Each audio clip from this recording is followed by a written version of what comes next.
It comes back to authenticity.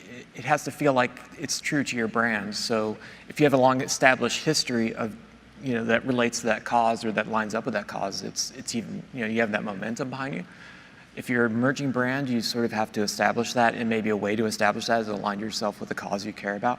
But it does come back to, it always comes back to like, what gives you the right to say this? Like, does this line up with your products, your beliefs, what your brand stands for?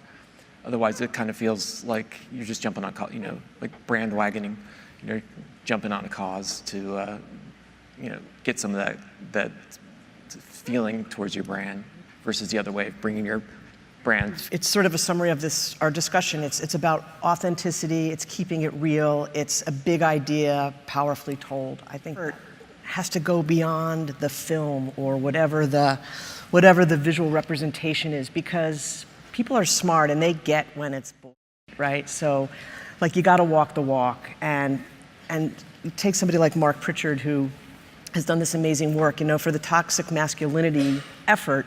Not only did they put together a really provocative piece of film, but they are supporting organizations on the ground who are focused on moving the needle on this issue. So they really are sort of up and down the funnel, doubling down on the issue. And I think it's really important as brands think about that it has to be authentic, and then you have to deliver on it across all of your... Tribeca Film Festival, here's where creativity plays its role as well, right? Like, you have the issue, you have the brand fit, you have the media by the company, but then, it all depends on filmmakers. Yeah. To make it an engaging story and, like, have the storytelling do its work. So I think that's really where the third force comes in.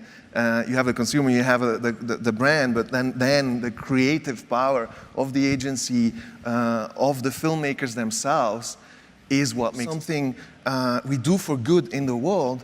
It's good for our brand, it's good to break through.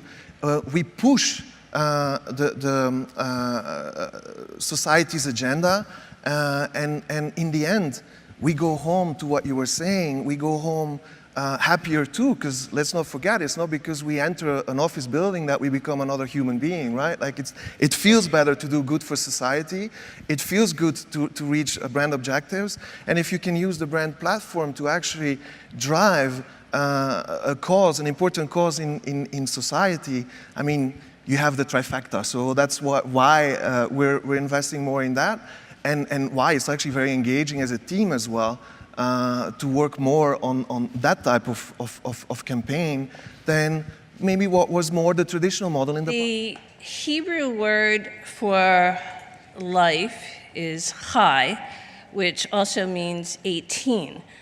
So we started our film festival after 9/11 to bring life back into downtown. And it feels like an amazing confluence to find ourselves now at our 18th film festival. I think we're on the edge of one of the greatest revolutions of creativity that the advertising world has ever seen. We're really only scratching the surface of what's possible with immersive technology. The intersection of multiple genres, including comedy, music, film, journalism, and others, can create stories like we've never experienced. About 20 years ago, I ran the CoverGirl business. And we broke some new ground by bringing Queen Latifah to be one of our CoverGirls, who in fact became, in my view, the best CoverGirl ever. 2 years ago, Queen and I were on a panel at Women in the World, and we hadn't seen each other for a while. She turned to me and she said, "We have to do something together again." And that's what we're doing. Last year, we joined forces with Queen and Tribeca Studios to create the Queen Collective. This is a creative partnership that aims to accelerate gender and racial equality behind the camera by creating and distributing films produced by diverse directors. It builds on Queen's track record of challenging boundaries in music, movies, and other artistic endeavors to help build the pipeline of multicultural women directors.